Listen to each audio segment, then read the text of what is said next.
I'm leaning towards doing it on YouTube, but I ain't completely rule out Twitch. Okay, what do you mean by nobody wants to stream on? Wait, what? Okay, let's see. When I don't have to think about stream and I can just film, bro, it's like depending on where I'm at and what it is, it's so freeing. Like time zones, I don't have to be like, oh wait, I gotta wait till 12 p.m. so that this time zone works with this. Is there a connection? I gotta That's walk right, around I the store. agree. Like, you can just film. We film wherever you want. We just YouTube video. It was vibey, bro. We're taking away your 70-30 soon if you don't meet these requirements. I've been streaming on this site for almost 7 years, helping it out so much. Obviously they made me, right? Whatever. But now you're gonna take more percent of my Twitch revenue. I'm gonna be honest with you. I don't know what the Twitch is doing, but what is the what do they want for him? they are the absolute worst at giving revenue to creators. Now, I don't know about y'all, but whether it be through clip or tweet, I've been seeing more and more streamers talk bad about Twitch/streaming these past couple of weeks. Whether it be the monetization issues, discoverability issues, the creativity issues, and hell, the platform issues. Okay. It seems as though there has been a concerted effort for content creators to transition from streaming and making their content over to, you know, just traditionally setting up a video camera and making a YouTube video. And boy, oh boy, does Cleopatra Omar feel vindicated. This is the stuff that I was talking about last year. Streaming was in a troublesome place, and not based off of what these gurus are saying, but it's becoming less and less of a viable option as a way for content creators to get their entertainment and their form of content out. And I've got to explain why and what's to happen next. If you haven't already, please make sure you hit that subscribe button. It goes a long way for the channel. I want us to get so big one day that all of us are collectively gathering around our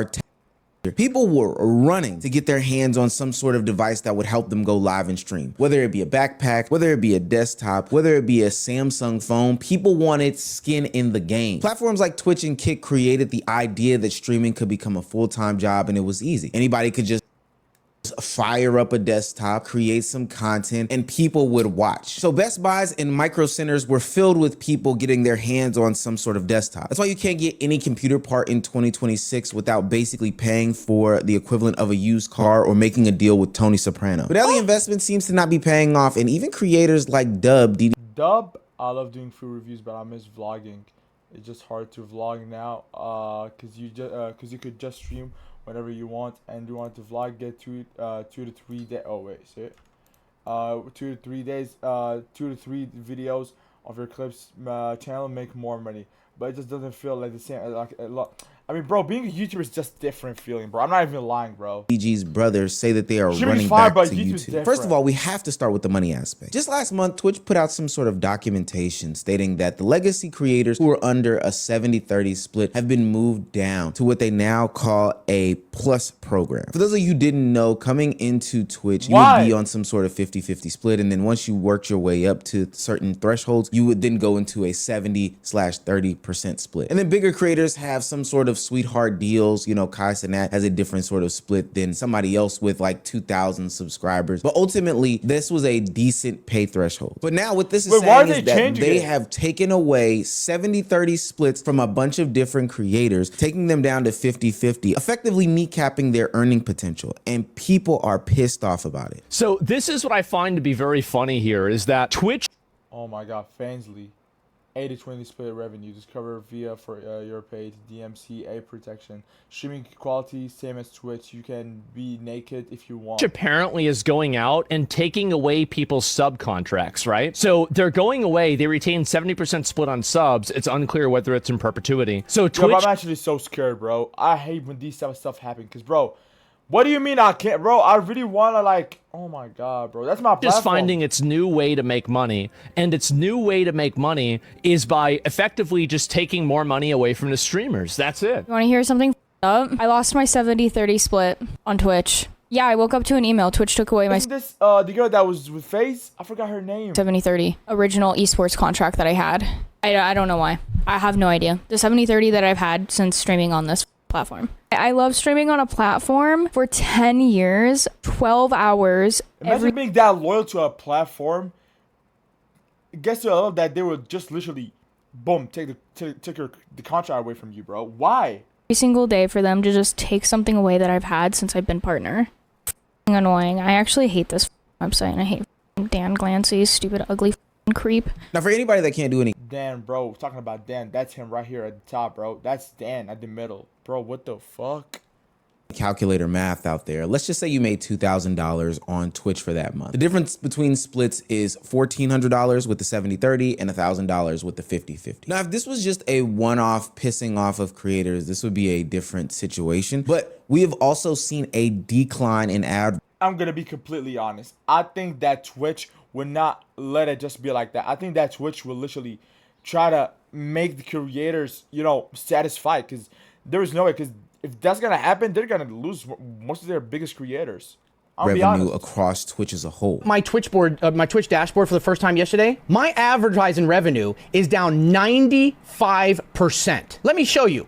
I'm gonna show you because I don't give a shit. I'm fucking transparent. Let me show you guys something. I average about $100 to $200 a day in ad revenue, right? 5 days a week. You're talking about $600-700 a week. You're talking about $2,800 a month. You know, $3,000 a month. I make about $8,000 a month on average, and sometimes 9, right? So it's about 40% of my, sometimes 50% of my income. I'm averaging $15 fucking dollars in ad revenue. I'm disabling ads. I can't disable all of them. Nobody can. They automatically run. But I'm just going to stop fucking anything I have because I don't know what's going on. With lower revenue per ad, this is having creators run more ads, which is turning Twitch into the platform that everybody hates because it's basically just another branding ground. Every time you click on somebody's stream, you get hit with 8 unskippable ads, and then you can only watch about 1.5 minutes of content before you're hit with another 6 unskippable ads. It's actually unwatchable how many ads are on Twitch now. Now, Twitch has heard these complaints and figured out ways to circumvent this. So they've come up with a solution to help everybody. They've made a new sponsorship program that basically says, hey, if you play this game and your community gifts you 5 subs, then we'll also pay you in gifted subs. But you have to be playing this specific game. We've cut a deal already. We see right through that nonsense. Now, I understand the concept that if a business is going under or there's some sorts of financial challenges, people have to be creative, of course, with the finances. That makes a total bunch of sense. But in a way that impacts streamers directly, which the business model is based on, and then ultimately affects audiences, which the streamer's business model is based on, it just doesn't make any sort of sense. And I think revenue is a big issue. Of course, the dollars have to make sense for somebody to be doing it, or they would be doing it. It's crazy to me because I've been doing YouTube before streaming, and I feel like YouTube never did something like that with their creators. I'm not even joking, bro.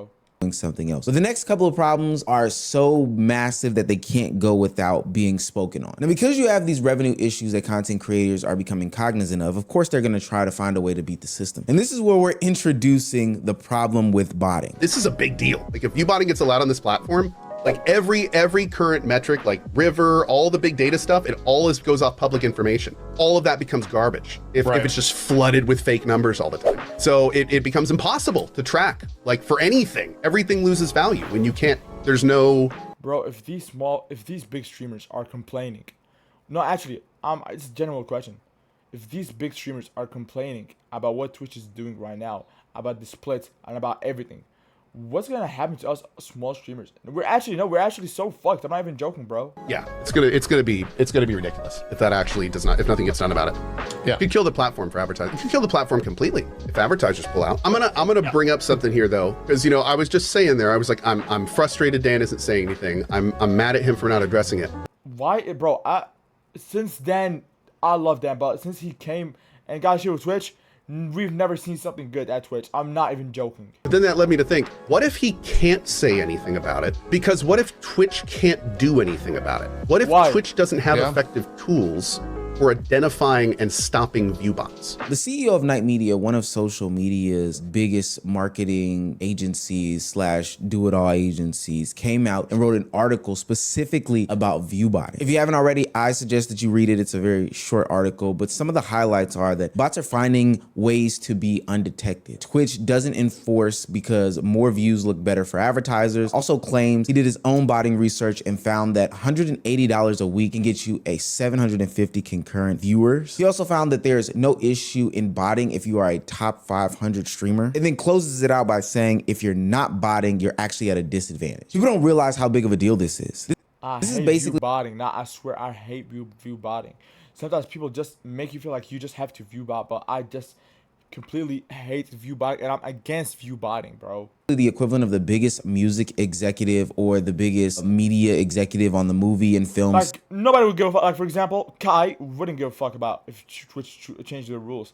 Same goes to Phantom, AMP members, some of the face boys, because they're already big, but us small shit, bro, we're fucked. Side came out and said, yeah, guys, everybody's botting, everybody's faking numbers. If you're not doing it, you're actually losing. Now, he does put out some sort of clarification saying that the top content creators don't do this because they don't need to, because they've built a real audience, but it's less about that and more about the precedent being set and basically the understanding that all of this is fake. All these platforms are built off of boosted and inflated numbers, fake viewers. At least on YouTube, I can say that my audience is real. I know everybody here is unemployed and they're watching this right now with one hand down their pants and the other hand on their popcorn with the phone propped up on their stomach. But that means that I have a real viewership, a real audience, a real fan base, not one that's artificially inflated by bots or clippers that are made to people look good, bad, or fake famous. It's gotten so bad that even the platforms themselves, whether it be Twitch or Kick, have acknowledged the fact that they can't get rid of this. It's something that's just here to stay. Is Kick still banning 100 streamers a week from abusing KPP? So I think a while back we just mentioned that.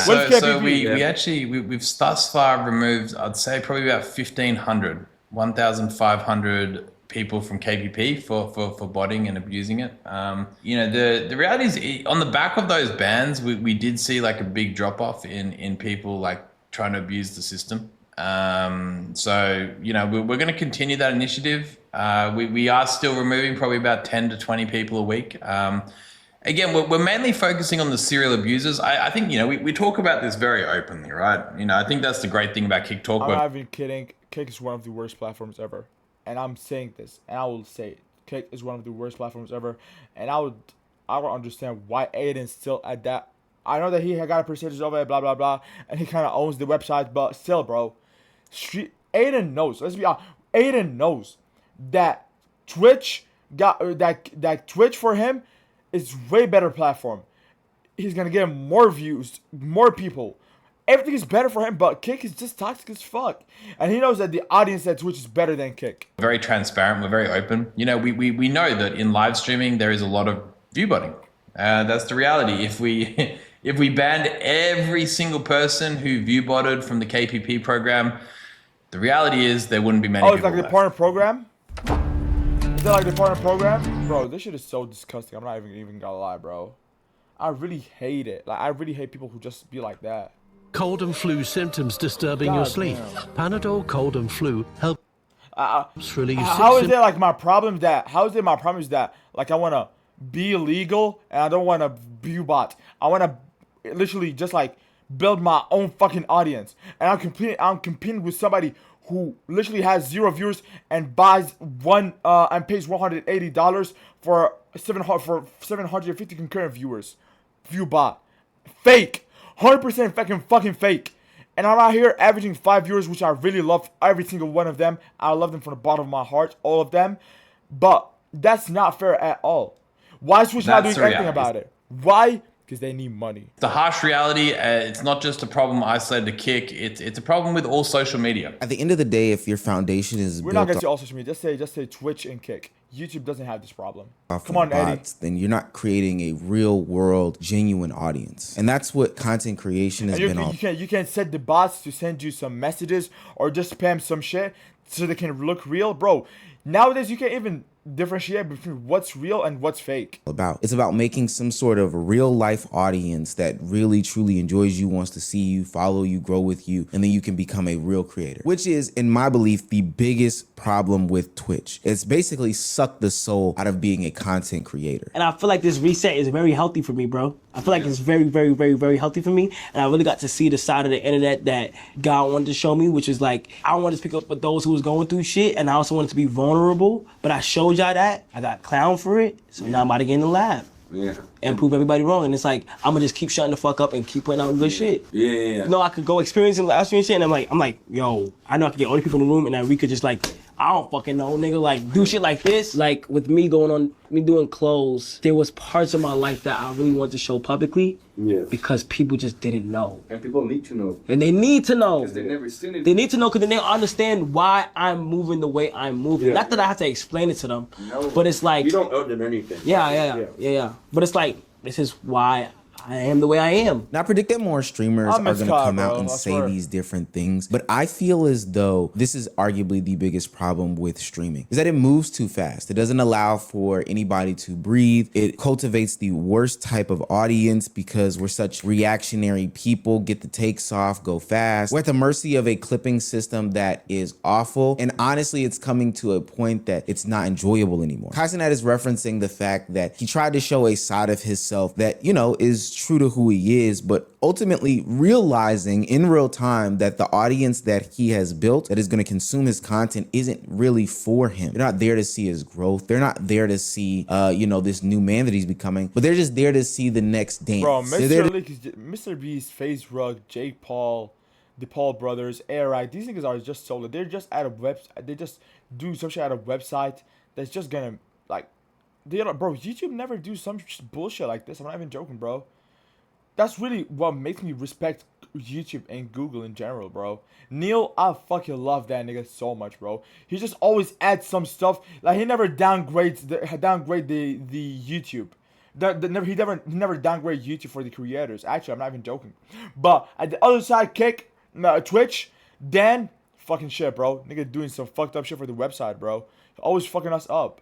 To see the next crash out. They're there to see the next crazy thing that happens, stunt, whatever the case may be. But that's the entire streaming culture. It's all go, go, go. You can't even sit down and take some sort of smoke break. YouTube or Twitch? I honestly would have no clue.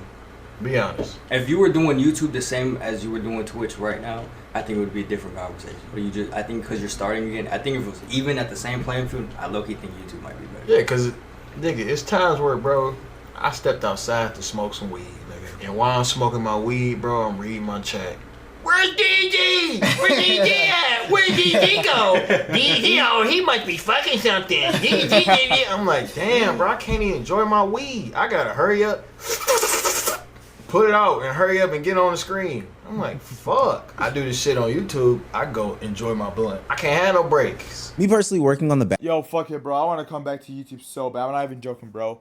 I want to come back to YouTube, bro. I'm not even joking. Back in for some content YouTube creators, is just so different. Also say, like, I love YouTube, I love streaming and shit, but YouTube have a different place in my heart. I'm not even joking.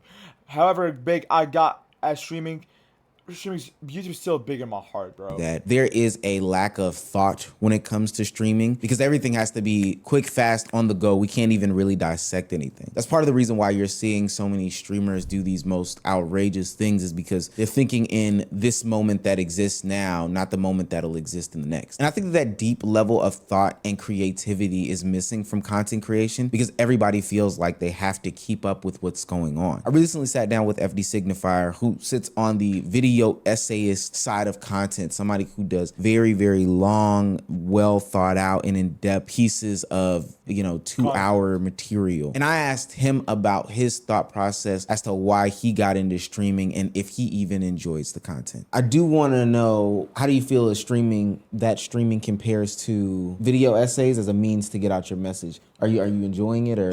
I'm not enjoying it overall. I figured you wouldn't be. It's just not, like, my back starts hurting after 2 hours. It's just like, literally, once we get to like 90 minutes in, you start seeing a whole lot of this on my streams.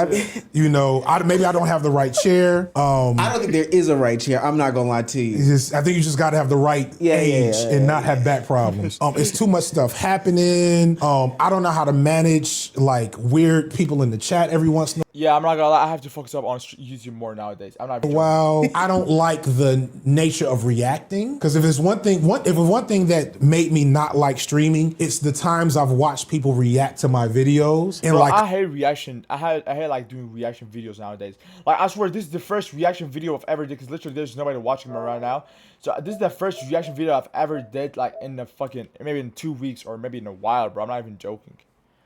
already been doing completely direction videos a misunderstand lot. shit. Now And I like hate next thing you know, I'm in their reaction comment videos. section like, you didn't watch the whole section. Now, mind you, you said that about me. No, I didn't. You didn't. No. Oh, no. You did have an old video. I was like, this. I was about to say, don't You did have. I was talking about the recent one with Tyler Perry. Yeah. I think you gave a very fair analysis overall. There wasn't anything that alarmed me about that. But there was an old video you watched. I cannot remember it. Well, I was like, this nigga didn't understand anything I was trying to say. And it's probably because like the nature of streaming, like you don't know if I could design my videos for streaming consumption. I've thought about that. But like when you pause the button to talk as a streamer, have you really digested what's being said or done? 7 times out of 10, no. It's a box to check. It's a box to check. Exactly. And I prefer that than like people that just watch my videos on stream. Like I also have seen streams where people don't say shit. Every once in a while, like, wow. He's right. I can't believe he said that. He's right. Yeah. It's like, I hate them too. So I at least give y'all the credit of doing some analysis. So like as a medium, it's not my favorite medium, but I have to put respect on it. Don't let me also talk about the financial costs when it comes to streaming. When you factor in the fact that you're not building a real audience, these people don't understand you, you can't be as creative as you want to, you can't be as well thought out as you want to, you can't take a smoke break if you want to, and it's also costing more as we go on. I don't see how this is a sustainable means of making content for people. Right now, the streaming balloon is airing. This video is really making me think that I should come back to YouTube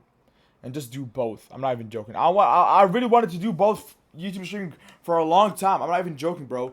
But you guys know what's the problem? The problem is that I don't even know. Like, it's just hard for me because I need to do all things by my own. I need to do videos, I need to script, I need to film, I need to edit by my own. I enjoy all these stuff, but it's hard for me because I have to do not only YouTube, but also streaming at the same time. But I'm not gonna lie, I think I'm gonna put more effort into YouTube than streaming. Because streaming is just simple.